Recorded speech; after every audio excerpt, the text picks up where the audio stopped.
¿Listo? El de los helados. Bueno, entonces vamos a continuar. Ah, Profe, una pregunta, qué pena. Dígame. Usted está ahorita, regresando al tema así por encima, usted está diciendo que uno solo puede deducir, por ejemplo, en el caso de los costos y gastos, dependiendo por lo que está recibiendo el ingreso, pero en el caso, pongámosle el ejercicio, si una persona recibe o sea, está obligada a declarar por varios tipos de cédula, en este caso, pues quedó cédula general, él puede deducir los dos tipos de, o sea, los costos y gastos, pongámosle por las rentas de capital y a la vez o sea, por la renta de trabajo no deduciría eso, pero por rentas de capital sí, declarando las dos. Claro. Si usted tiene las dos cédulas, por eso le digo, es lo que va directamente proporcional a su ingreso, ¿sí?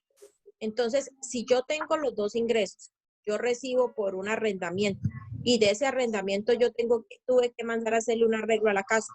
Yo puedo deducir eso como costo y gasto de ese ingreso. Pero lo que pasa es que esos ingresos están limitados. Sí, perdón, esas deducciones están limitadas. Lo mismo sucede con los ingresos como persona natural por medio de un contrato laboral o de un contrato por honorarios. Yo hago mi declaración y mis ingresos por honorarios y a ese ingreso por honorarios, ¿yo qué le puedo hacer? Le puedo hacer un descuento, ¿cierto? Que corresponde al 25%, que corresponde a la salud, que corresponde a la pensión. Pero ese descuento tampoco puede superar el 40% de esos ingresos. Así como los costos y gastos no pueden superar el 10% del otro ingreso. Profe, Entonces, pero sí en los este puedo caso, hacer siempre y cuando estén relacionados y yo los pueda, los pueda comparar y pueda demostrar que existieron y los puedo deducir de acuerdo a cada cédula. ¿Sí? esa es la pregunta, o sea, se puede, pongámosle, se deducirían solamente si la otra cédula también esto lo obliga a uno a declarar o si así es el tope de la, pongámosle, si la renta de capital el tope no fue para declarar, pero al uno estar obligado a declarar, pongámosle, por rentas de trabajo, tiene que meter el ingreso también de capital, Claro. pero puede hacer la deducción de los gastos, o sea, los costos y gastos de la renta de capital, así ella no haya no haya cumplido con el tope. No, O sea, no, no, por el hecho, ¿cómo así? o sea, por el hecho simplemente de yo hacer o sea, de tener que registrar ese ingreso de capital, puedo hacer también una deducción por ese ingreso. O sea, los costos Ah, y sí, gastos que lógico. O sea, si yo declaro 10 millones por renta de capital, puedo deducir hasta 1 millón por costos y gastos. Sí, porque es el 10%. Si yo declaro 20 millones por renta de trabajo, puedo deducir 8 millones. ¿Sí? Entonces, eso es lo que usa, pero tiene que ser es proporcional a cada renta. O sea, si por ejemplo, yo no puedo ir a deducir por costos y gastos 20 millones de pesos si me ingresaron solamente 10. Eso es lo que sí, o quiere decir sea, la ahí tengo que proporcionalidad. basarme al tope, ¿sí? Al tope que ellos le dan sin exceder también los VTs que ellos también estipulan ahí. Sí, claro. Yo tengo que hacerlo. Es que ese es el doble trabajo que nos toca hacer, porque nosotros antes, ¿qué hacíamos? Nosotros sumábamos y pues cada cédula iba aparte y se hacía la liquidación aparte. Entonces, al unirlas ahora en una sola cédula general, entonces lo que vamos a hacer ahora es sumar las tres, pero de todas maneras tenemos que respetar los límites de cada una. Pero viéndolo, por ejemplo, en el caso del ejercicio que lo estaba mirando por encima, pasándolo a la cédula general, siempre es bastante el costo del VT lo que se sube. Siempre es bastante, ¿qué? Siempre es alto el costo del VT, o sea, no es lo mismo sacarle uno el valor a pagar a cada una de las rentas y después sumarla y decir uno va a pagar tanto por las dos, a sumar las uno antes, buscarlas en la tabla y ahí sí decir tengo que pagar tanto por... Exactamente. Por ejemplo, en el que yo les compartí, se ve claramente que el incremento es Sí, porque bastante. pongámosle, yo lo hice por separado, y si uno suma las dos, da 3.816.000 sumando las dos por separado, pero si uno suma a la cédula general, le viene dando en la tabla 9.563.000 pesos, porque entonces ya los VT dan aproximadamente 2.262 VTs, y Sí, al uno buscarlos en la tabla quedarían 582.35 VTs, y al sacarle el porcentaje y multiplicarlo eso por la VT, vienen dando 9 millones, o sea, prácticamente se subiría 5 millones de pesos más. eso fue lo que le sucedió y lo que ha sucedido durante los últimos años a los profesores. O sea, ese ha sido el incremento en las declaraciones de renta de los profesores. ¿Por qué? Porque los profesores normalmente ellos tienen ingreso y ahorita este año se les va a incrementar mucho más, porque ellos el año pasado estaban declarando separado. Sí, lo que ellos recibían por esto, algunos que son pensionados y recibían sueldo todavía, entonces ellos recibían eso por renta laboral y por renta de pensiones, pero ahora van a sumarlas todas. Entonces el ingreso les va a aumentar, las deducciones les van a disminuir y lógicamente el impuesto a pagar les va a dar mucho más elevado. Porque al sumarlas todas, pues lógico que aumentan las VTs. ¿Sí? Bueno, entonces sigamos acá. Bueno, en la cédula general, entonces ustedes aquí hayan... Profe, yo tengo una pregunta. Digan. O sea que las deducciones, por decir, solo se pueden aplicar porque tengo entendido que antes se podían aplicar las deducciones a los diferentes tipos de rentas, pero ahora solo se puede aplicar una deducción por una sola cédula, que sería la renta de trabajo, la renta de capital y la renta no laboral, ¿correcto? No, las cédulas se siguen trabando separadas para hacer las deducciones. Entonces, por ejemplo, yo tengo un ingreso por cédula de trabajo, ¿sí? En esa cédula me deja a mí hacer unas deducciones. ¿Cuáles son las deducciones de las rentas de trabajo? Entonces, vuelvo nuevamente y les repito, el 25% del salario por ser renta exenta. Nos deja deducir la salud y la pensión que nosotros hemos pagado. Nos deja deducir el 10% por dependiente económico. Pero esas deducciones no pueden sumar más del 40%. Entonces, si yo me llegan a 40 millones de pesos, ¿sí? en esa cédula, yo solamente puedo deducir hasta 16 millones, ¿sí? Haciendo las deducciones. Entonces, a mí me va a quedar una renta líquida, me va a quedar de 24 millones. Listo. Pero resulta que yo tuve otro ingreso por renta de capital. Tengo un apartamento, lo tengo arrendado y me pagan, diga usted, 800,000 pesos al mes.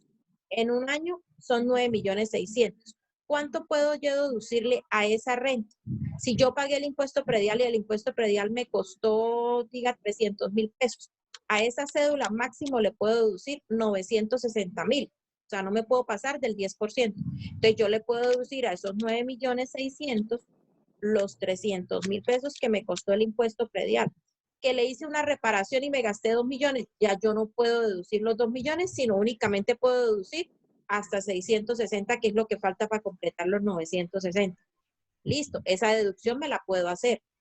Pero lo que yo no puedo hacer es que sumo todo, o sea, los 50 millones, los 49,600,000, y a eso hacerle todas las deducciones, sino que tengo que hacer los cálculos separados. Directamente proporcional a lo que obtuve por rentas de trabajo, le hago las deducciones. Y directamente proporcional a lo que obtuve por rentas de capital, le hago las deducciones. Si yo tengo, por ejemplo, aparte de eso, un negocito, entonces yo tengo una compra y venta de ropa. Por esa compra y venta de ropa yo puedo llevar todo lo que utilizo para que pueda hacer esa actividad. Entonces yo compro la mercancía, entonces el costo de la mercancía yo lo puedo llevar como deducción. En esa cédula no hay límite. ¿Por qué? Porque el costo de la mercancía es el costo realmente el que yo tenga, soportado por facturas todas legales. Entonces, eso también se hace aparte, pero yo no puedo revolverlas. Pero ¿dónde sí voy a revolver las rentas? Cuando ya saco el total de la renta líquida gravable general. Sí, en el renglón 50. Ahí es donde ahí es cuando nos vamos a dar cuenta ahorita en el ejercicio, la cantidad que aumenta. Porque mientras yo hago la separación, yo declaro por cada renta y en cada renta voy y busco la tabla. Mientras que al hacerlo por la renta general, yo tengo que sumarlas todas para poder buscar porque hay una sola tabla. ¿Sí? Entonces, ahí está. El cambio radical está en ese pedacito de la renta de las personas naturales. Ya la cédula de pensiones es una cédula que todo es no constitutivo de renta normalmente. Los únicos que van a pagar por renta de pensiones son los magistrados y los que se ganan más de 200 millones de pesos. Nosotros no. O sea, los pensionados del común no van a tener que pagar por renta de pensiones. Pero si usted tiene renta de pensiones y aparte de eso tiene un arrendamiento, entonces ya tendría que declarar aquí por arrendamientos. Y aquí es cuando yo les echo el cuento de los profesores, porque hay profesores que tienen renta de pensiones, pero también tienen renta de trabajo, pero adicional también reciben un arrendamiento. Y como para completar la cereza del pastel, tienen un negocio. Entonces, aquí es donde ellos van a ver el incremento, porque ahí sí les va a afectar. O sea, la renta de pensiones los obligaría a ellos a volverse declarantes, y al volverse declarantes, entonces tendrían que declarar por los otros ingresos, así sean menor valor, igual entonces lo van a obligar a ellos a sumar todos esos ingresos y después a buscar esa su vejez en la tabla. Ajá, exactamente. O sea, de pronto ahí van a tener bueno, luego sigue la cédula de dividendos y participaciones. Ustedes saben que los dividendos o participaciones es lo que las personas reciben cuando han comprado acciones de alguna sociedad o son socios de alguna empresa, ¿sí? Entonces, esos dividendos se distribuyen al finalizar el periodo. Entonces, si yo tengo, por ejemplo, 40 acciones de Copetrol dijo que iba a pagar tanto de dividendos. Entonces, cuando me ingresa a mí ese dinero, eso se convierte para mí en un ingreso. Normalmente, los ingresos de las grandes empresas, cuando se distribuyen en dividendos, ya están, paga el impuesto, pero de todas maneras yo debo hacer la declaración y llevarlo como ingreso no constitutivo de renta, ¿sí? Y pues existen unas normas que tienen que ver, que eso lo vamos a ver también más adelante, de los dividendos. Ellos tienen unas características dependiendo de cuándo es la utilidad que están distribuyendo. Normalmente las empresas no distribuyen la utilidad en el año siguiente, sino que la dejan pasar 2 o 3 años. Entonces, al distribuir las utilidades, hay que tener en cuenta si esa distribución corresponde antes del año 2017 o después del año 2017. ¿Listo? Luego, bueno, ya les hablé de la renta presuntiva, la ganancia ocasional. ¿Qué es la ganancia ocasional? Es los ingresos que yo recibo, que no son no son normalmente mis ingresos. Entonces, una distribución de una herencia, una lotería, un seguro que me pagaron por un accidente o una bonificación, algo que haya sido extraordinario que no sea incluido dentro de mis ingresos ordinarios. Eso es un valor que se tiene, lo que hablaba con Andrés. Usted tiene que declarar el ingreso completo, independientemente de si ya le practicaron retención. ¿Sí? ¿Por qué? Porque miren que acá más abajo, si ustedes pueden mirar, en el renglón 86, dice retenciones año gravable a declarar. Entonces, esas retenciones del año gravable a declarar son las retenciones que le practicaron. Entonces, yo aquí declaré, ¿sí? ¿Cuál fue la ganancia ocasional? Yo me gané, diga usted, 50 millones en una lotería. Listo, aquí está el valor total. Si yo, por ejemplo, lo que les decía de la casa, yo compré mi casa y me costó 80 millones, pero yo la vendí en 150. Yo la tenía declarada por 80. Entonces, ¿cuál va a ser la ganancia ocasional cuando yo la vendo por 150? 80 millones. La diferencia, ¿cierto? De 150 menos 80 son 70 millones, señor. Pero pongámosle en el caso, ya que estamos hablando de la casa, un ejemplo. En el caso del patrimonio, pongámosle en este caso un ejemplo. La casa es por herencia, pero ya estaba en papeles a nombre, pongámosle un porcentaje a nombre de esa persona. Y cuando se vendió, ese porcentaje pasó a ser todo ganancia ocasional, o uno lo podía haber metido como patrimonio bruto más... Lo que usted ya había declarado como patrimonio, a eso le descuenta el valor por el que la vendió, y la diferencia es lo que usted declara como ganancia ocasional. O sea que si nunca se había declarado, antes todo toca meterlo como ganancia ocasional. Correctamente. Y es la primera declaración, sí. Sí, señor. O sea, si usted nunca la había declarado, entonces la debe declarar como ganancia ocasional. Todo el ingreso. Bueno, entonces, bueno, aquí también en las ganancias ocasionales, ahí me pasé. En las ganancias ocasionales, también, por ejemplo, ustedes compraron un activo, ¿sí? Tenían un activo y ese activo lo van a vender. Por ejemplo, digamos que el carro. Yo el carro lo compré en 15 millones y lo vendí bien que me fue, lo vendí en 18. ¿Cuál fue el costo del vehículo en el valor que yo lo compré, cierto? Entonces lo vendí en 18 y lo compré en 15, entonces la ganancia ocasional, ¿cuánto es? 3 millones. Pero si yo le pierdo, ¿qué pasa? No pasa nada, porque la DIAN no pierde. Yo no le puedo decir a la DIAN, no, es que yo compré el carro en 15, pero lo vendí en 12. Ah, no, pues hice mal negocio, pero igualmente ahí no hay ganancia ocasional. ¿Sí? En ese caso no habría nada que declarar. Simplemente Pero dar de baja el se activo hace, para la siguiente declaración. ¿Sí? y suponiendo, una pregunta, Ajá. suponiendo cuando las personas compran vehículos y los vehículos pierden el valor adquisitivo, se le va restando al patrimonio todos los años en la declaración, ¿cierto? Las personas naturales no pueden restar depreciaciones. Entonces usted lo que hace es que usted puede colocar el valor real, sí, pero sin hacer ningún tipo de descuento, porque es que normalmente una persona natural, o sea, uno trata de declararlo más bien por el valor que está en el impuesto, es por eso, porque las Porque, personas por naturales ejemplo, no. ¿Cómo? porque por lo menos yo tengo un carro que vale 10 millones Sí, y los carros todos los años pierden un valor adquisitivo. Entonces, ¿qué pasa? Al yo disminuir el patrimonio, tengo que presentar un ingreso, porque se supone que para la DIAN es como si fuera una venta, digámoslo así, porque no es como que yo saqué y doné, o sea, tiene que presentarse un equilibrio. Si disminuí patrimonio es porque tuve un ingreso ocasional. no, no Entonces, siempre. No siempre porque en usted puede ese caso, disminuir el patrimonio porque definitivamente usted ya lo dio de baja porque no sirvió. Pero es que eso a las personas naturales no les afecta tanto. En cambio, en las empresas sí, porque en las empresas sí se llevan como deducción o como gasto las depreciaciones. Pero, por ejemplo, usted el carro lo compró y lo colocó en 10 millones. Cuando usted lo vendió en 5 millones. Ahí no pasa nada. Simplemente usted da de baja de su activo esos 10 millones, pero la DIAN no le va a decir nada. ¿Por qué? Porque usted no está obligado a llevar la contabilidad año a año del valor que va disminuyendo. Sí, porque es que eso yo a lo usted que no lo tendría afecta. que hacer es disminuir el patrimonio, suponiendo si yo lo tuviera en Pero en el 35 momento que lo millones de vende, pesos, en el momento no, en que lo no todos vendo. los años. Ok. Sí, o O sea, sea, si cuando usted lo vendió, ahí lo sacó del patrimonio, pero no irlo disminuyendo año a año porque las personas naturales no tienen esa obligación. ¿Sí? ok.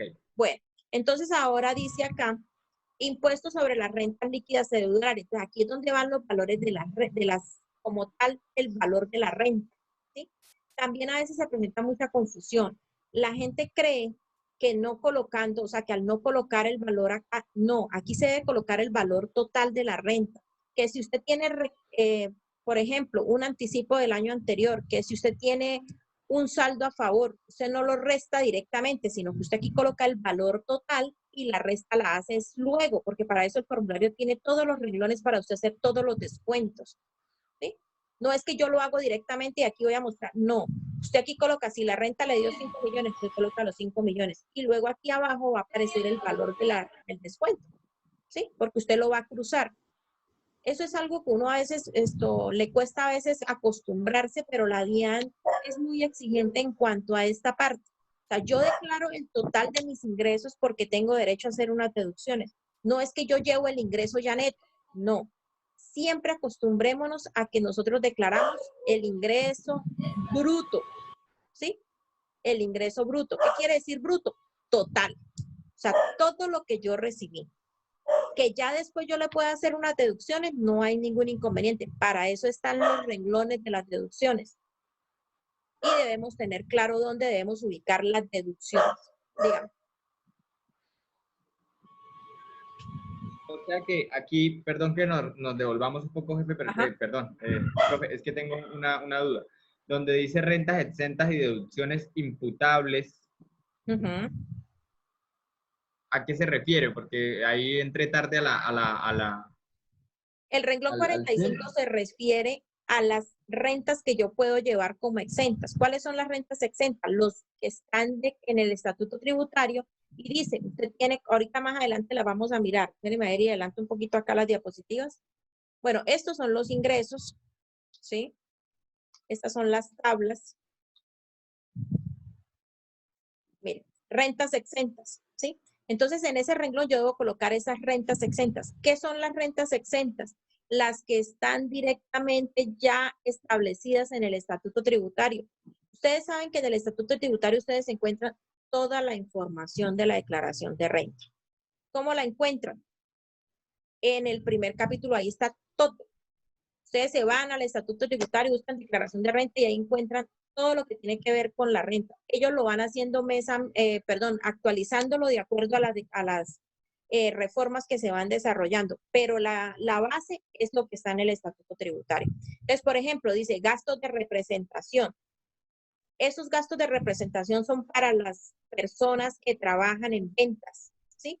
No es que yo soy la contadora, entonces yo voy a llevar gastos de representación porque me fui a tomar un café. No. Los gastos de representación son atenciones a clientes, ¿sí? Porque el gerente comercial tiene que viajar a otra ciudad y reunirse con un grupo para hacer una negociación. Esos son gastos de representación, ¿sí? Otras rentas exentas como indemnizaciones por accidentes de trabajo o enfermedad. Yo tuve un accidente y me quité un pedacito de dedo y la ARL me pagó por ese dedo 5 millones. Eso es una indemnización.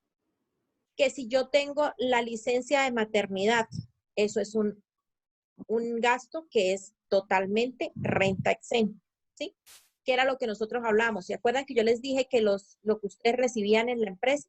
Entonces, a usted la empresa, durante ese tiempo que usted está en licencia de maternidad, no le va a reportar a usted salario, sino le va a reportar una protección de la maternidad porque la paga la EPS. ¿Sí ven? Entonces, ese valor es un ingreso también para usted y ese valor lo tiene que declarar. Los gastos de entierro del trabajador, mi esposo o mi mamá o mi hermano falleció y me consignaron o me dieron el dinero a mí para que yo hiciera los trámites. Esos gastos son deducibles, ¿sí? El seguro por muerte, las compensaciones por muerte y prestaciones sociales en los miembros de la fuerza militar y la policía. Eso para ellos es una renta exenta. Sí, o sea, lo que le dan a las familias de los militares, eso es una renta exenta. El auxilio de cesantías y los intereses. Ustedes saben que anualmente a las personas les están haciendo la consignación de las cesantías, pero del año inmediatamente anterior. Desde el año 2017, en la reforma que aplicó para ese año 2017, se debe declarar en el patrimonio del trabajador lo que tenga consignado a 31 de diciembre del año en el que está declarando. Y debe reconocer como ingreso el valor que la empresa le depositó en la cuenta del fondo de cesantías. Eso es algo que deben tener muy presente porque ese jueguito de ahí de las cesantías genera confusión. ¿Por qué genera confusión? A ver, yo estoy trabajando, ¿cierto? A mí me pagan las cesantías del año anterior. Entonces, ¿cuáles son las que yo recibí, por ejemplo, en el 2019? Las cesantías del 2018. ¿Cómo saben ustedes qué valor van a declarar? Muy fácil. A usted le llega el extracto del fondo, ¿cierto? Donde le dice cuánto tiene usted en cesantías. Ese valor que usted tenía a 31 de diciembre, eso es su patrimonio. ¿Cuándo declara usted el ingreso de las cesantías? Cuando la empresa se lo relaciona en el formato 220. ¿Qué es el formato 220? Es el que la empresa le tiene que entregar a todos sus trabajadores donde le dice cuál fue el total de lo que le pagó por salario, cuánto le pagó por prestaciones, cuánto le descontó por salud, cuánto le descontó por pensión, cuánto le pagó por intereses y por cesantías. Entonces usted tiene que pedir en la empresa ese 220 para usted poder saber qué la empresa declaró y usted también poderlo declarar, ¿sí? La cesantía, mire, aquí están. Las cesantías que usted tenía en el fondo, pero usted no las ha retirado. Hasta el 31 de diciembre del 2016, esas cesantías no se declaraban, ¿sí? Hasta el 31 de diciembre, lo que usted tenía en cesantías no se declaraba. Pero resulta que usted las va a declarar cuando usted las retiró. Yo tenía en mi cuenta consignado 30 millones de cesantías, pero de esos 30 millones, 20 correspondían hasta 31 de diciembre del 2016. Entonces, en el patrimonio que yo tengo declarado, yo solamente tengo declarado 10. ¿Por qué? Porque solamente tengo declarado lo que he recibido del 2017 para acá. Lo que yo tenía hasta 31 de diciembre del 2016, me dice la norma que yo lo hago efectivo en el momento que lo retiro. Entonces, ¿cuándo lo retiré? Ahorita porque voy a comprar la casa. Entonces hice el retiro de las cesantías y entonces ahí en ese momento es cuando yo voy a declarar el ingreso de las cesantías que tenía hasta 31 de diciembre del 2016. Aunque es muy poca la persona que mantiene esas cesantías, ¿sí? Pero de pronto llega el caso en el que a usted le toque declararle a alguna persona que tenga las cesantías consignadas, que sea juicioso y que tenga 20 años trabajando y todos los años haya dejado las cesantías ahí. Entonces, acuérdense, hasta el 2016 no pasa nada con las cesantías, sino en el momento que yo las retiro. A partir del 2017, yo las declaro cada vez que me las consignan, ¿sí? Como ingreso. Y lo demás es un patrimonio. La renta en virtud del convenio de doble tributación. ¿Qué es el convenio de doble tributación? Esa es la negociación que hace el gobierno nacional con entidades de otros países. Por ejemplo, yo trabajo, presto mis servicios a otro país que tiene convenio con Colombia, como por ejemplo Estados Unidos. ¿Qué pasa? Yo allá tengo que pagar impuestos. Los impuestos que yo pago allá, el ingreso que yo recibo, como yo soy residente en Colombia, yo tengo que declarar ese ingreso en Colombia, pero no voy a volver a pagar impuestos porque yo ya lo pagué ¿dónde? En Estados Unidos. Entonces lo que hago es que esa renta que yo recibí de allá para mí se convierte en una renta exenta, ¿sí? Entonces esas son las rentas exentas, las que yo tengo específicamente en el estatuto tributario. Anoten, artículo 206 del estatuto tributario. Ahí pueden encontrar cuáles son las rentas exentas, que son deducciones imputables. Entonces dice, aquí dice, era lo que yo les estaba explicando hace rato, de que deben tener ¿qué? Relación de causalidad. Acuérdense de ese término que a algunos se les dificulta hasta pronunciarlo. Causalidad. ¿Qué quiere decir causalidad? Que para yo poder obtener el ingreso necesité de hacer ese gasto, ¿cierto? Esa deducción. Entonces, ¿cuáles son? Dice que tienen acá. ¿Cuáles son esas causalidad? Que a mí para poder producir el ingreso me estuvieron directamente relacionados. Pero ¿cuáles son las otras deducciones que a mí me dejan deducir la renta? Las que el gobierno determinó por disposición, ¿sí? Entonces, si yo tengo una empresa y yo realizo unos gastos de pago de personal, de servicios, de arrendamiento, eso tiene relación de causalidad, ¿cierto? Pero como yo soy empleado y a mí el gobierno no me mandó a que tuviera 10 hijos, ni a que prestara en el ICETEX, ni a que tuviera medicina prepagada, pero sí me da el beneficio de que yo deduzca ese valor de mi renta, porque yo no puedo llevar a la renta de la persona natural que trabaja por un sueldo como costo o gasto los servicios públicos, ni puedo llevar el valor de lo que la persona paga en el colegio de los niños, aunque lo pague y sea cierto. Entonces, ¿qué es lo que el gobierno dijo? Bueno, como son personas naturales, no hay manera de probarle la causalidad, ¿sí? De si la relación es directa o no. Entonces, nosotros le vamos a dar un beneficio y eso es lo que el gobierno considera como beneficio tributario. Lo que yo puedo deducir que no se relaciona, ¿cierto? Como es el que ya habíamos hablado, dependiente económico, 10% del valor del ingreso, máximo 32 VTs. Entonces, mire que aquí estamos hablando de 32 VTs. Si vamos a presentar la declaración de renta del 2019, pues esa VT va a estar a 34.270. Se estás quedando sin tiempo, ya va a terminar en 10 minutos. Bueno, y aquí terminamos este pedacito. Intereses de vivienda y préstamos dice 3, máximo 1.200 VTs en el año. Artículo 119, anótenlo, 119 del Estatuto Tributario. Medicina prepagada.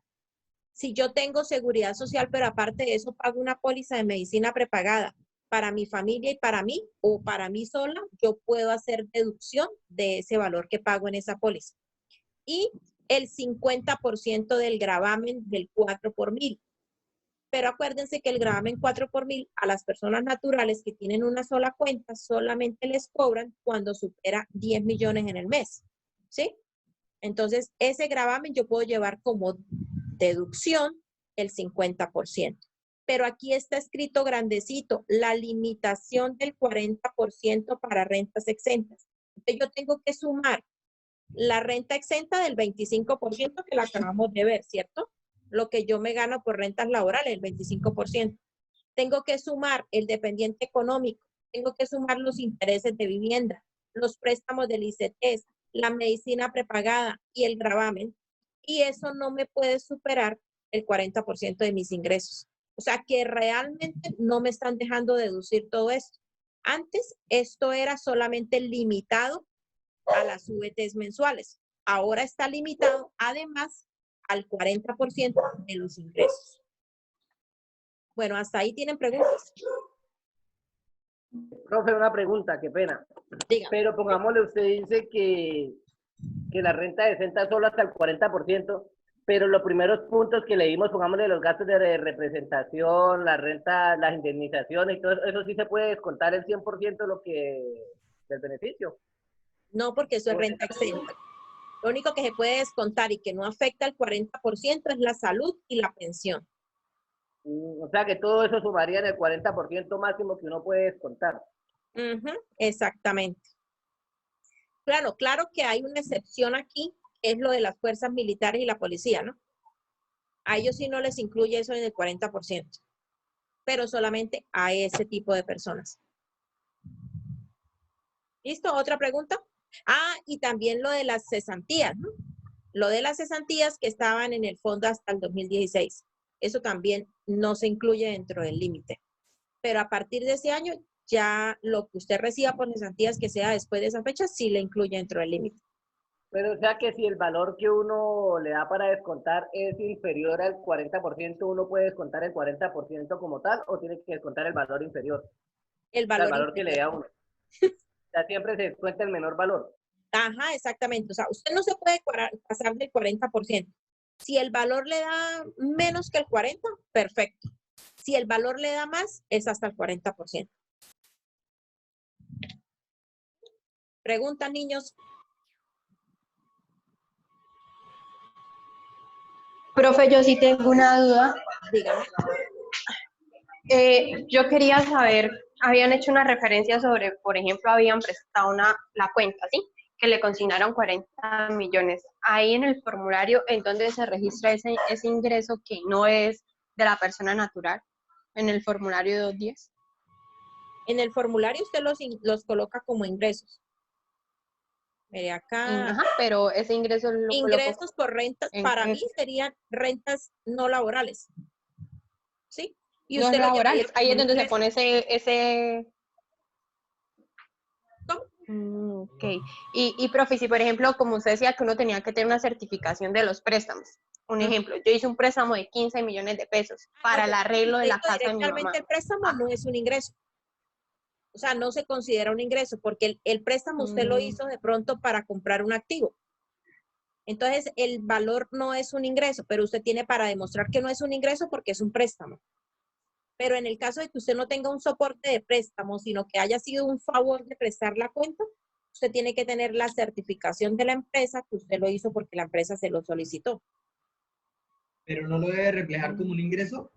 Claro, o sea, la primera que usted reciba el dinero, porque sea que usted hizo un préstamo directamente, o sea, yo llamé al banco y me prestaron 10 millones y me los depositaron a mi cuenta, eso es un préstamo. Ahí no me afecta el ingreso, pero sí debo declarar. Así el ingreso sea menos de lo que supera el tope. ¿Por qué? Porque el movimiento en la cuenta superó, ¿sí? Pero no es un ingreso. ¿Por qué? Porque yo hice los 10 millones de pronto para comprarme, no sé, un juego de cuarto, por ejemplo, ¿sí? Entonces yo tengo que reflejar ese el patrimonio que adquirí y tengo la obligación. Pero yo no puedo reflejar un ingreso porque eso no es un ingreso para mí. Los préstamos que me hicieron a mí directamente y existe un documento soporte con el banco donde está el préstamo, no es un ingreso. Lo que se considera un ingreso es lo que usted reciba en su cuenta que usted no tenga soporte de un préstamo bancario. O sea que ahí tendría que reflejarlo en el patrimonio y a su vez también descontarlo en las deudas. En las deudas, exactamente. Ah, ok. Ahora Listo, yo tengo una pregunta. Las deducciones que son máximo del 40%, uno las hace como hablábamos proporcional a cada renta, ¿no? Lo que hablábamos de hace rato. ¿Y esa va en qué casilla en el formulario? Aquí dice, miren, rentas exentas y Deducciones. deducciones imputables en el Ok. renglón 45 limitadas. Entonces yo aquí tengo en el 44 las rentas exentas y deducciones. Y aquí en el 45 tengo las limitadas. Entonces, ¿qué quiere decir? Que de la 46 yo no voy, en la 46 yo voy a restar es el menor valor entre las dos. ¿Sí? Porque si yo aquí Exacto, tengo, porque por ejemplo, 10 millones y el límite son 9, yo solo puedo descontar 9. exacto. Entonces, en la parte de arriba sería donde dice rentas exentas y deducciones imputables. Todo. Sería por lo menos, si yo tengo para deducir, suponiendo, 15 millones, pero Ajá. el monto solo me lo permite sumando proporcionalmente la de cada renta, que sería sumando todo 40% de eso, es el valor suponiendo el 40% perdón, el 40% lo llevaría a lo que puedo deducir en las rentas exentas y deducciones imputables limitadas. Exactamente. Suponiendo si solo pudiera deducir 11 millones, ahí van los 11 millones, pero arriba debo colocar el total de lo que debería deducir. Lo que usted tenga soportado. Ok. ¿Sí? Bueno, voy a terminar esta porque ya quedan como 5 minutos, o creo que menos, para que podamos nuevamente a conectarnos. ¿Listo? Ok.